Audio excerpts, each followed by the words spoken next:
Good morning guys and welcome back to my channel. आज के इस ब्लॉग में आपके साथ मेरा करंट मॉर्निंग रूटीन शेयर कर रही हूँ। जब मेरे दोनों बच्चे स्कूल जाते हैं तो मेरा मॉर्निंग किस तरह से होता है और मैं किस तरह से अपने पूरे दिन को प्लान करती हूँ, जिससे मेरा पूरा दिन प्रोडक्टिव रहता है, मैं स्ट्रेस फ्री रहती हूँ और मैं सारे कामों को अच्छे से मैनेज कर सकती हूँ। क्योंकि मुझे बच्चों को पिकअप और ड्रॉप करने के लिए भी जाना पड़ता है, तो मुझे उसके लिए भी टाइम निकालना होता है और घर के काम तो हमारे साथ चलते ही रहते हैं। तो चलो शुरू करते हैं हमारा आज का व्लॉग। उम्मीद करती हूँ आज का व्लॉग भी आपको पसंद आएगा। सुबह के अभी 6 बज रहे हैं और मैं फ़्रेश होने के बाद आ गई हूँ किचन में। सबसे पहले मैं डोर और विंडो खोल देती हूँ ताकि एकदम सूरज की किरणें मेरे फेस पे पड़े और मैं बहुत फ्रेश फील कर सकूँ। एंड इसी के साथ मैं दूसरे फ़ोन पे भजन लगा के रखती हूँ, क्योंकि सुबह सुबह भजन सुनना मुझे बहुत अच्छा लगता है और मुझे ऐसा लगता है कि वो मेरे लिए मेडिटेशन का काम करता है। चाय बनने के लिए रख दिया है और दूसरे साइड पे मैं दूध भी गर्म कर लूँगी, क्योंकि अभी मैं बच्चों को भी उठाने वाली हूँ। तो जब तक वो लोग उठ के अपना ब्रश वगैरह करेंगे तब तक दूध पीने लायक ठंडा भी हो जाएगा। चाय जब तक बनेगा तब तक जो भी रात के धुले हुए बर्तन हैं वो सब कुछ मैं समेट लूँगी यहाँ से, और किचन काउंटर टॉप को थोड़ा सा क्लियर कर लूँगी, क्योंकि अभी मुझे ब्रेकफास्ट भी बनाना है। चाय पीने से पहले मैं पानी पीती हूँ, जो कि मैं रात को भर के रखती हूँ तांबे के बर्तन में। बट कल रात को मैं रखना भूल गई थी, तो आज मैं पानी नहीं पीऊँगी क्योंकि मुझे उतना पसंद नहीं है। बट एक अच्छी हैबिट के लिए मैंने वो स्टार्ट किया है, और कभी कभी भूल जाती हूँ तो मैं पानी पीना उस दिन स्किप कर देती हूँ। मेरे दोनों बच्चों के स्कूल टाइमिंग के बीच में मुझे 1 घंटे का गैप मिलता है। ईशान जाता है 8:30 बजे, कियान जाता है 9:30 बजे। तो ईशान के साथ मुझे नहीं जाना होता है, अमित जाके छोड़ के आते हैं ईशान को, बट कियान के साथ मैं जाती हूँ और 1 घंटा मैं स्कूल के बाहर ही वेट करती हूँ। देन 10:30 बजे उसको लेके घर आती हूँ। फिर से मुझे जाना होता है 12 बजे ईशान को पिकअप करने के लिए, और 12:30 पौने 1 बजे के बीच में मैं घर आती हूँ। इस ब्लॉग में मैं आपके साथ वही शेयर करने वाली हूँ कि मैं किस तरह से मेरी सारी ड्यूटीज़ मैनेज करती हूँ। देखो, मैनेज तो हर कोई कर लेता है, कर भी रहा है, लेकिन मैनेज करना और स्मार्टली मैनेज करना दोनों में बहुत बड़ा अंतर होता है। तो मैं यहाँ पे क्या करूँगी ना, मैं अभी ब्रेकफास्ट में बनाने वाली हूँ आलू की सब्ज़ी, तो उसी के साथ में एक्स्ट्रा आलू बॉईल कर लूँगी और साथ में मैं कुछ एग्स बॉईल कर लूँगी लंच के लिए। तो उसमें मेरा टाइम भी सेव होगा और एक ही टाइम पे दोनों चीज़ मेरा बन के रेडी हो जाएगा। इसी के साथ मैं आटा लगा लूँगी ब्रेकफास्ट के लिए, लेकिन तब तक मेरा चाय बन गया है। तो चलो चाय पहले पी लेते हैं बैठ के। बाहर यहाँ पे गार्डन एरिया पे बैठ के मैं चाय पी रही थी और प्लानिंग कर रही थी कि ये जो इतना बड़ा स्पेस मुझे यहाँ पे मिला है, इसको मैं किस तरह से यूटिलाइज़ करूँ, क्योंकि ऐसे तो ये बिल्कुल खाली खाली सा लग रहा है, कोई यूज़ नहीं है इस जगह का। बहुत सोचने के बाद हमने डिसाइड किया है कि इस गार्डन को हम एक मेकओवर देंगे। इसके लिए हम लेके आने वाले हैं कुछ वेजिटेबल के प्लांट्स, कुछ फ्लावर के और 1 फ्रूट्स के प्लांट। लेकिन सबसे पहले मैं बहुत ज़्यादा प्लांट्स लेके नहीं आऊँगी, क्योंकि मुझे इन सब के बारे में कोई नॉलेज नहीं है। मुझे शौक़ तो बहुत है प्लांट्स वगैरह का, बट मुझे नॉलेज बिल्कुल भी नहीं है। अमित को नॉलेज भी है, एक्सपीरियंस भी उन्होंने किया है ये सारी चीज़ें, लेकिन उनके पास टाइम नहीं है, तो प्लांट्स के टेक केयर भी मुझे ही करने होंगे। तो मैं अपने कन्वीनियंट के हिसाब से पहले बहुत ही थोड़े से प्लांट्स लेके आऊँगी, और उसके बाद मैं 1-1, 2-2 करके अपने सारे जो प्लांट्स हैं उसके नंबर्स को बढ़ाऊँगी, और इसे हम लोग कन्वर्ट करेंगे एक अच्छी सी गार्डन में। तो जो भी होगा आगे आपके साथ शेयर करूँगी। एंड मोस्टली हम लोग इसी संडे को जाने वाले हैं नर्सरी सारी प्लांट्स लाने के लिए। जब तक बैठ के बातें करते करते हम लोग चाय पी रहे थे, दोनों बच्चे भी तब तक अपने आप ही उठ गए थे। कियान आ गया था बाहर, तो थोड़ा सा उसको गोदी में घुमाया और वो नींद में ही था, बहुत ही स्लीपी फील कर रहा था। ईशान ने ब्रश कर लिया था, कियान को भी मैंने ब्रश करवा दिया था, और उसके बाद मैं आ गई थी आटा लगाने के लिए। वैसे बहुत ज़्यादा टाइम नहीं हुआ था, बच्चों को उठाने से पहले ही दोनों ही उठ गए थे, तो थोड़ा सा ऐसा लग रहा है कि अब तो हड़बड़ी शुरू हो गई है घर में। अंडे और आलू जो मैंने बॉईल करने के लिए दिए थे वो भी बॉईल हो गया था, तो अभी मुझे जितने आलू की ज़रूरत होंगी वो मैं निकाल के रख दूँगी, और बाकी मैं ढक के रख दूँगी, लंच बनाने के लिए वो यूज़ हो जाएंगे। बच्चों को दूध के साथ मैंने बिस्किट दे दिया था, जब तक वो लोग ख़त्म करेंगे तब तक मेरा ब्रेकफास्ट भी बन जाएगा। एंड यहाँ पे मैंने सब्ज़ी भी चढ़ा दिया है। मैं सुबह जो आलू की सब्ज़ी बनाती हूँ बहुत ही लाइट बनाती हूँ, मतलब अगर टमाटर हो तो वो ऐड करती हूँ, 1-2 ग्रीन चिलीज़ ऐड करती हूँ, थोड़ा सा जीरा powder, salt and turmeric powder, और बहुत ज़्यादा रिच में नहीं बनाती हूँ, क्योंकि सिंपल वाली जो आलू की सब्ज़ी होती है ना, वो सुबह सुबह बहुत अच्छा लगता है खाने में।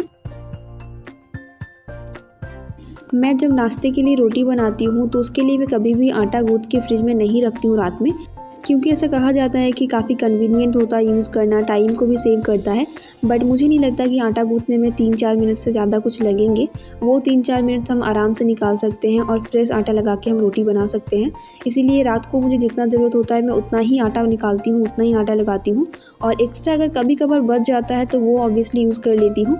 वेस्ट करने से अच्छा यूज़ कर लेना, बट मैं बहुत ही हिसाब से लगाती हूँ आटा, ताकि बिल्कुल भी मेरा सुबह के लिए आटा ना बचे और सुबह मैं फ्रेश आटा लगा के सबके लिए फ्रेश रोटी बना सकूँ। जब तक यहाँ पे मैं रोटी बना रही हूँ तब तक ईशान भी रेडी हो रहा है और अमित उसको हेल्प कर रहे हैं रेडी होने में।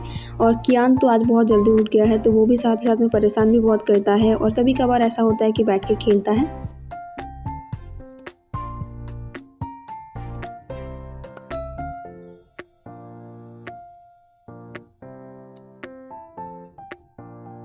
सबसे पहले मैं यहाँ पे ईशान के लिए ब्रेकफ़ास्ट लगा लूँगी, क्योंकि उसको 8:30 बजे स्कूल जाना होता है, तो उससे पहले उसका ब्रेकफ़ास्ट होना ज़रूरी होता है।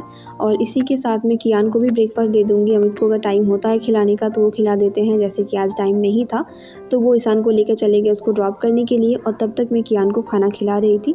देन मैं दोबारा से यहाँ पर जो बची हुई रोटी थी बनाने के लिए वो सब बना लूँगी मेरे और अमित के लिए। और अमित इस टाइम पे शावर लेने चले जाएँगे, तो मैं अभी लग जाऊँगी अपने घर की सफाई करने के लिए।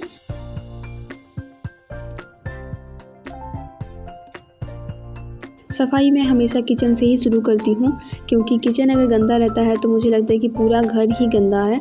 तो सबसे पहले गैस स्टोव को क्लीन कर लूँगी, आसपास के वॉल्स को क्लीन कर लूँगी, विंडो को क्लीन कर लूँगी, काउंटर टॉप को क्लीन कर लूँगी। काफ़ी सारे क्लीनिंग ब्लॉग्स ऑलरेडी मैंने आपके साथ शेयर किया हुआ है, तो अगर आप क्लीनिंग ब्लॉग देखने में इंटरेस्टेड हो तो आप वो सारे ब्लॉग चेकआउट कर सकते हो। अगर आप सोच रहे हो कि पार्किंग की सफाई मैंने क्यों नहीं दिखाया, तो पार्किंग की सफाई आजकल अमित करते हैं। सुबह उठने के साथ ही साथ सबसे पहले वो पार्किंग की सफाई करते हैं, उसके बाद ही चाय पीते हैं। इस टाइम पे कियान को सँभालना मुझे सबसे ज़्यादा टफ़ लगता है, क्योंकि मुझे भी काम होता है, बहुत हड़बड़ी में मुझे ये सारा कुछ करना होता है, क्योंकि 9:30 बजे तक सब कुछ कंप्लीट करके उसको लेके मुझे स्कूल जाना है। और अमित भी नहाते हैं इस टाइम पे, तो वो भी ऑब्वियसली कियान को नहीं देख सकते, और कियान ऐसे ही मौके ढूँढते रहता है कि जब उसको कोई नहीं देख रहा है तो उस टाइम पे वो पानी के साथ खेलने के लिए चला जाएगा। किचन क्लीन करने के बाद मैं यहाँ पे आ गई हूँ बेडरूम में, तो सबसे पहले बेड को ऑर्गेनाइज़ करूँगी, उसके बाद मैं झाड़ू लगाऊँगी। लेकिन उससे पहले जो ये विंडो है ना, यहाँ पे मुझे काफ़ी सारे मकड़ी के जाले दिख रहे थे, हाथों हाथ वो भी क्लीन कर दिया, क्योंकि झाड़ू लगाने के साथ ही साथ मैं ये सारा काम भी कर लेती हूँ, जैसे कि अलमारी के पीछे हो गया, बेड के पीछे हो गया, दरवाजे के पीछे हो गया, तो एक बार झाड़ू ज़रूर लगा देती हूँ, ताकि जो भी थोड़े से मकड़ी के जाले वगैरह बन जाते हैं, गंदगी रहती है, वो साथ ही साथ में क्लीन हो जाता है। इसी तरह की जो बेसिक चीज़ें होती हैं ना, इसे हमें हाथों हाथ ही कर लेना चाहिए, क्योंकि अगर आप इन सारी चीज़ों के लिए टाइम निकालने जाओ तो काफ़ी सारे टाइम लग जाते हैं, और वो टाइम कहाँ चला जाता है कुछ पता भी नहीं चलता है। झाड़ू लगाने के बाद मैं ये सिंक क्लीन करती हूँ और ये टैप क्लीन करती हूँ, और उसके बाद मैं पोछा लगाती हूँ, क्योंकि जब ये सिंक वगैरह क्लीन करती हूँ ना तो काफ़ी सारे पानी नीचे गिरते हैं, तो पोछा लगाने के साथ ही साथ वो भी साफ़ हो जाता है। कियान को भी नहला दिया था, उसको रेडी कर दिया था स्कूल के लिए, और बैग वगैरह मैं रात को ही सब कुछ करके रखती हूँ रेडी। और इस टाइम पे मैं उसको थोड़ा सा स्क्रीन टाइम देती हूँ, 10-15 मिनट, और अमित को भी ब्रेकफास्ट सर्व कर दिया था। मेरे पास टाइम तो नहीं था, ऑलरेडी काफ़ी ज़्यादा हड़बड़ी चल रही थी, लेकिन ये जो लिविंग रूम का बेड है इसका चद्दर को भी मुझे ठीक करना था, क्योंकि मैं जितना काम पेंडिंग में रख के जाऊँगी वो सारे मुझे वापस आके करने होंगे। इसीलिए मैं सारा काम थोड़ा सा सोच समझ के ख़त्म करके ही जाती हूँ, ताकि जब मैं आऊँ तो मेरे पास बहुत ज़्यादा काम ना रहे, और मुझे वापस से ईशान को भी पिकअप करने के लिए जाना है। तो अभी मैं रेडी हो रही थी, और कियान को मैंने एक बॉटल फीड दे दिया था। मैं डेली उसको स्कूल जाने से पहले एक बॉटल फीड ज़रूर दे देती हूँ। पहुंच गए थे हम लोग स्कूल, और एज़ ऑलवेज़ कियान आज भी बहुत खुश था। उसको स्कूल आना पसंद है, क्योंकि काफ़ी सारी चीज़ों के साथ उसको खेलने को मिलता है, और उसको अपने दादाई के साथ भी बहुत ज़्यादा टाइम मिलता है स्पेंड करने के लिए। तो जब वो बोर हो जाता है सारी चीज़ों से, तो वो ईशान की क्लास में जाके थोड़ा सा बैठता है। बहुत ही प्यार से, बहुत ही आराम से टीचर के हाथ पकड़ के वो स्कूल के अंदर चला गया और मुझे बाय भी करके गया। उसको खुश देख के हम भी खुश हो गए और मैं खुशी-खुशी आ गई वापस और मैं बाहर ही वेट कर रही थी। जैसे ही छुट्टी का टाइम हो गया, मैं उसको लेके अभी ऑटो से जा रही हूँ घर। वैसे तो स्कूल वॉकिंग डिस्टेंस पर ही है, लेकिन अभी मेरा जाना-आना थोड़ा ज़्यादा हो रहा है, इसीलिए मैं बस या फिर ऑटो ले लेती हूँ। घर आके सबसे पहले तो टॉप अपना चेंज किया और ये ढीला-ढाला सा टी-शर्ट मैंने पहन लिया है। काफ़ी कंफर्टेबल फ़ील करती हूँ मैं इसमें। और मैं ना लंच की थोड़ी-थोड़ी सी तैयारी भी करके गई थी, जैसे कि एग और आलू बॉयल करके गई थी और ये जो मुझे पेस्ट बनाना था, ये भी सारा कुछ मैं कट करके गई थी। राइस बनाने के लिए राइस को भी भिगो के गई थी, तो काफ़ी ज़्यादा टाइम नहीं लगा। अभी फटाफट से राइस बना दिया था और यहाँ पे मैं एग करी बना लूँगी। कल का ब्लॉग अगर आपने देखा है तो आपको पता होगा कि कल मैं बहुत परेशान हो गई थी मेरी इस नए रूटीन से। ब्रेकफ़ास्ट करने में भी बहुत लेट हो गया था और मतलब बार-बार आना-जाना, इस चीज़ से बहुत परेशान हो गई थी मैं। लेकिन मुझे पता था कि मैं कल सब कुछ मैनेज कर लूँगी और आज फाइनली मैंने सब कुछ बहुत अच्छे से मैनेज किया। अभी शाम को मैं बच्चों को लेकर बाहर निकली हूँ। हमने समोसा चाट खाया और हम पार्क में आ गए। यहाँ पे थोड़ा-सा टाइम स्पेंड करेंगे और उसके बाद हम लोग घर जाएँगे। और मैं मिलती हूँ आपके साथ मेरे नेक्स्ट व्लॉग में। तब तक के लिए टेक केयर और बाय बाय।